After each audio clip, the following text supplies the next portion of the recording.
Lair is a level-based flying game where the player takes the reins of a fire-breathing dragon and his rider named Roan.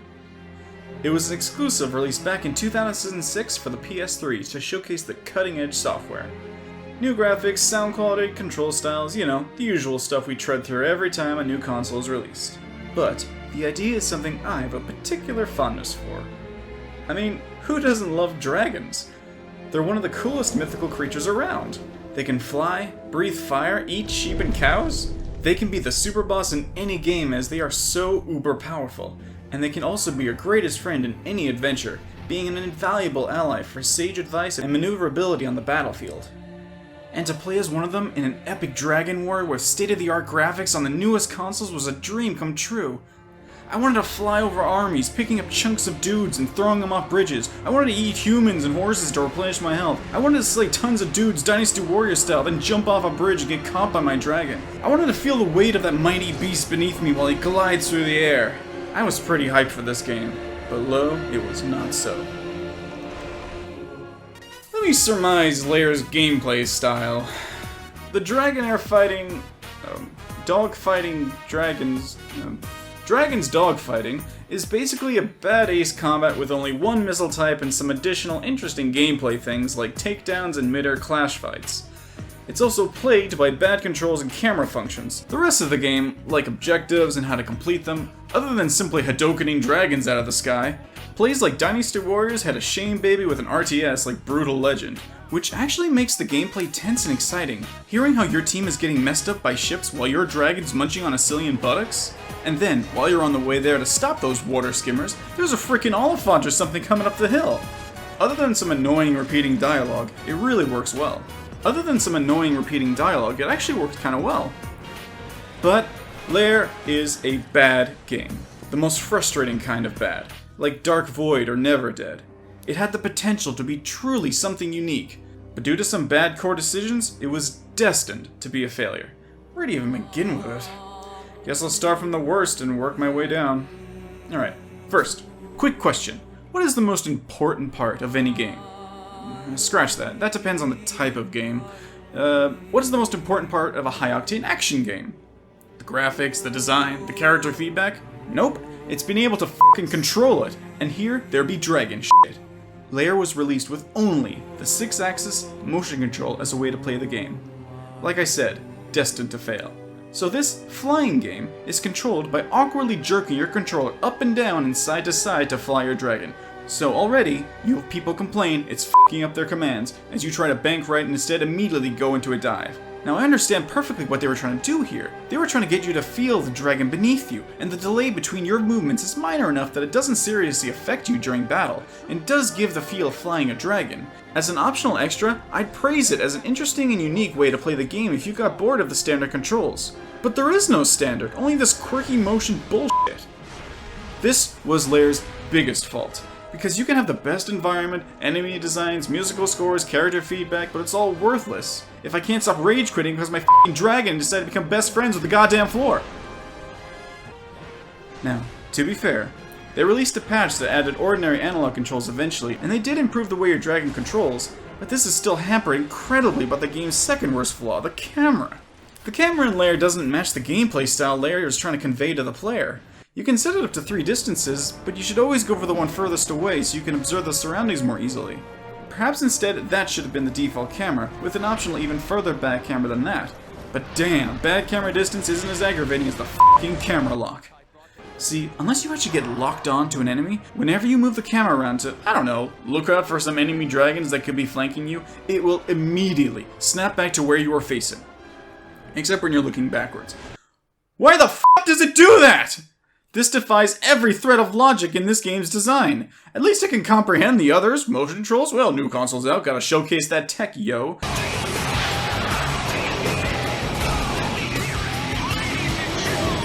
Close camera? Look at how nice we modeled this dragon. You know how many children's birthdays were missed so the wings would ripple just right in the wind? But this is more of a f***ing racing camera, where the objective is always straight ahead, not a flying RTS-esque action game, where knowledge of your immediate surrounding battlefield could easily be the deciding factor of whether you get to eat shit that night. How did this happen? Who playtested this and thought, we need to have a camera snap back whenever the right analog stick isn't moving? Why would they allow this? Was it to avoid the confusion of whether the player is upside down or not? Because your dragon cannot go upside down, so that's out the f***ing window. Also, there is no mini-map, so it is up to you to find your enemies and allies. A touch I can sort of see the advantages and disadvantages of. For immersion, it makes sense, but it kind of sucks for gameplay reasons, because, you know, you don't know which of your allies is getting killed the fastest out of all the people who've got problems for you. There are a couple more problems, not as awful as the others, but they're still pretty bad. Firstly, checkpoints. There are none. And these are missions that can be over 20 minutes long of near misses, barely surviving excursions, and pure dumb luck. So dying from a stray shot from some asshole ice dragon you couldn't see because of the f***ing camera, and going all the way to the start is the primary ingredient in a rage quit stew. The character animations can get really choppy, both from a distance, which you'd expect to see from a game with so many enemies on screen, and from close up by themselves, which is quite perplexing, honestly. The transition screen is too f***ing slow, whether you're selecting a level, pressing play game, or even just pausing the game. It's a relatively minor annoyance, but it's really annoying when you're frothing at the mouth during an epic dragon fight between you and a dark dragon. You somehow press the pause button and you have to wait like 10 seconds before rejoining the fight. Your hype boner, long gone. Another shitty mentionable is the story. It's horrendous, awful. The plot is Acilia and the Mokai have always been at war, but they are going through a period of peace at the beginning of this game. But during the early courses of the game, unknown character motivations decide that they should be at war. Why? Well, to put it bluntly, I don't know. The antagonists are some religious nuts called the Diviner and Lodin, new captain of the Sky Guard, the name of the Sicilian dragon unit. They kill all the leaders of both the Mokai and the Sicilians because it's never explained at all. There's maybe 2 scenes with the Diviner, none of which explains why he's doing what he's doing, and Lodin is said to be acting on his will. Lodin is killed in the second last mission in a pretty amusing boss battle actually, but the Diviner just kind of shows up for 5 seconds and dies without saying a word. Well actually, he had quite famous last words. And the game ends 2 minutes later with Roan as king? It's very unclear, and poses questions I hope are never answered. Oh, and here's another lovely end to the game. No boss fight. Lovely. Well, not if you count throwing barrels at a volcano for 2 minutes a boss. Oh, and the pièce de résistance of this shit cake is, you simply pull or shoot from a distance 4 identical cannons that you've destroyed about 1,000 times before without any resistance. End of game. F***ing lame.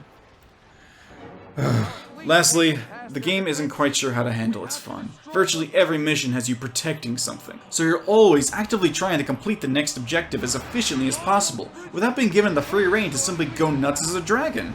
There is very few missions, perhaps only one I can think of, that doesn't have you under an unknown time limit, protecting something, or stealthily flying around. This is a level where you must destroy every defense on a fortress in the middle of some Arctic glaciers to rescue some guys. It is quite liberating to fly around unrestricted, and begs the question, why aren't more missions like that? Right, so those 2 things, camera and control, and honestly the story should be up there too, are probably the 2 biggest issues with this game. But if this game is so bad, why the title? Well, because Lair has the ability to be something special. Lair has these moments, you know? Where you look at the screen and think, damn, I'm in the middle of this steampunk cliff city in the sky on a fire-breathing dragon, fighting hordes of other dragons that are trying to kill whatever these are while they bomb the city. It is so awe-inspiring to see that you are a part of an army that is in the middle of this epic battle. Suddenly, character models messing up, awful story, 2D characters, let's say 2-dimensional characters, repetitive dialogue, it all fades back, and you can see all the great thing this game has. Lair has a really honestly well done musical score, having very memorable tracks throughout the game. Though I swear one of them is a blatant ripoff of Star Wars.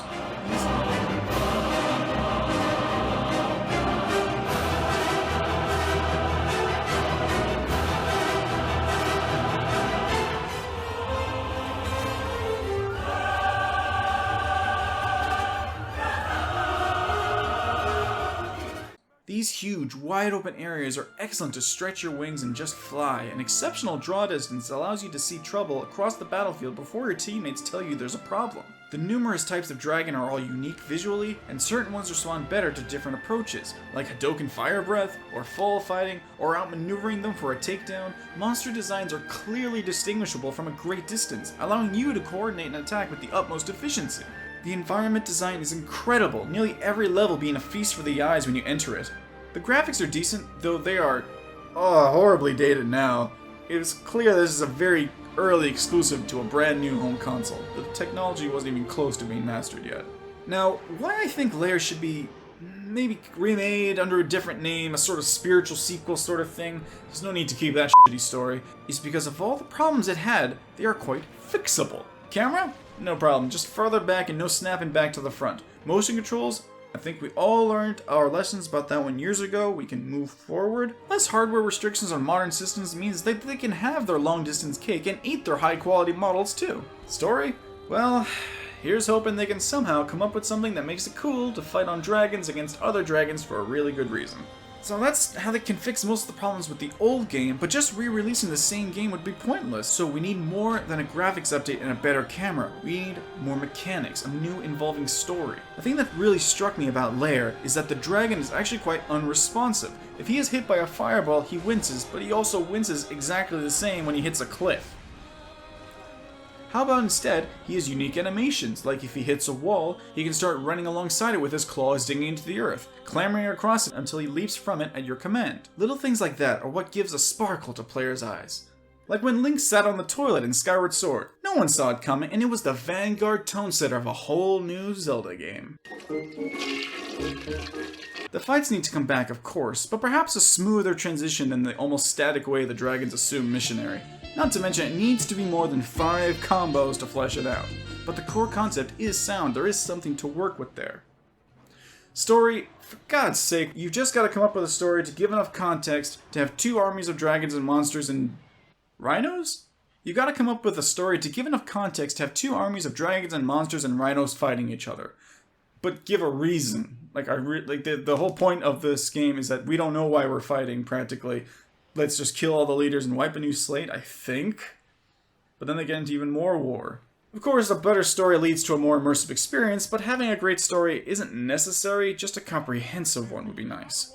Speaking of which, there should also be a mini-map. This would allow us to see which allies are taking damage and which dire situation would strategically be the best to go to instead of just guessing. I get what they may have been going for, and no mini-map could be cool if you understand the game a lot more and want a bit of like an immersion thing. So if it was like a requirement of a hard mode, it would be a cool way of adding a new twist to the combat players have already gotten used to.